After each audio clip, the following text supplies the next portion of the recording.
My name is Louw, Senior Political Analyst at Oxford Economics Africa, joined by my colleague Jervin Naidoo as we take a look at some of the stories that grabbed our attention across the continent this week. We'll have a look at Mozambique, South Sudan, Uganda, and a country that the US President Donald Trump says no one's ever heard of. And so we start in the US, actually, where Mr. Trump delivered his State of the Union address and said that no one has ever heard of Lesotho. Now, I have no doubt that Mr. Trump couldn't find Lesotho on a map, but his biggest campaign donor and government efficiency czar, Elon Musk, certainly knows where the country is.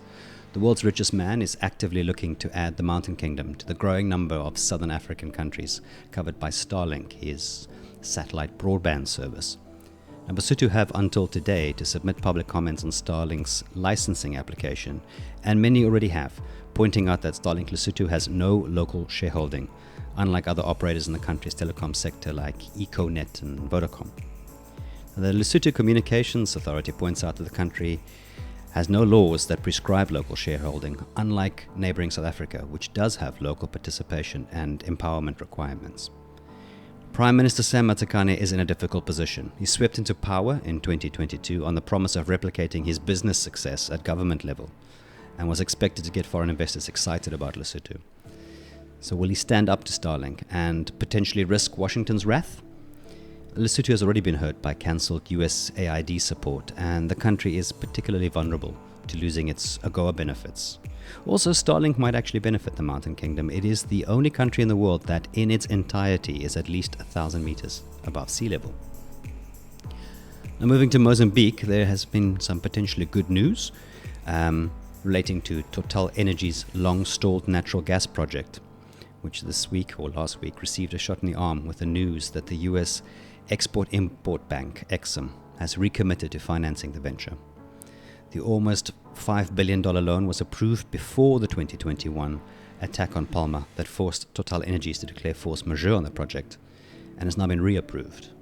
Total Energy CEO Patrick Pouyanné made it sound like the approval came after his company assured US authorities that US contractors would get most of the action. He said the project would support some 16,000 American jobs. But Exim is not the only financier that needs to be convinced to sign back on. There are, in fact, 31 financial institutions that previously committed to Mozambique LNG from places like Japan, South Africa, Korea, and the UK. And one of these institutions is in the Netherlands, a country that recently announced an investigation into alleged human rights violations that followed the attack on Palma in 2021. I won't repeat the awful details here, but Politico published an investigative report last September that paints a horrifying picture of Mozambican security forces and contractors doing some unspeakable things. The events are also under investigation in France, where Total Energies may end up facing charges of manslaughter and failure to assist person in danger.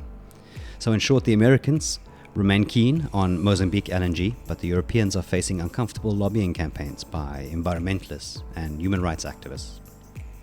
What caught your eye, Jervin? Yeah, also some news in East Africa concerning Uganda and South Sudan. On Friday, March 15, Uganda's parliament approved the deployment of the Ugandan People's Defense Force to Juba, capital of South Sudan. The decision comes after South Sudanese President Salva Kiir urgently requested military support following the capture of the strategic town of Nasir by forces loyal to his deputy, First Vice President Riek Machar.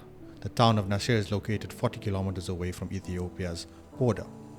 Before the approval, Uganda's military chief Yoweri Museveni's son, controversial figure Muhoozi Kainerugaba, confirmed the move on social media, emphasizing Uganda only recognizes Kiir's government and any attempts to unseat him would be considered an act of war. Louw, as you know, Uganda has long supported Kiir's government, intervening during the 2013 civil war and again in 2016. The Ugandan forces also provide military training and logistical support to South Sudanese troops, with allegations of them supplying arms despite an international arms embargo on South Sudan. Tensions in South Sudan escalated after Kiir's government detained ministers loyal to Machar, accusing them of plotting to overthrow the government. Uganda's military intervention is driven by economic and security interests, including a favorable trade balance as well as its benefits from illicit gold trade with South Sudan. Also, any conflict could disrupt vital commerce, harming Uganda's economy, which is already strained by hosting over 900,000 Sudanese refugees. Instability in South Sudan also poses a growing concern for neighboring Ethiopia, just 40 kilometers away from the conflict zone of Nasir. With the broader East African region already under strain from conflicts in the eastern DRC and tensions between Ethiopia and Eritrea, this couldn't come at a worse time for East Africa. I think, Louw, let's leave it at that. Thank you for joining Africa Insight this week. If you'd like more information on our products or services, please visit our website or socials.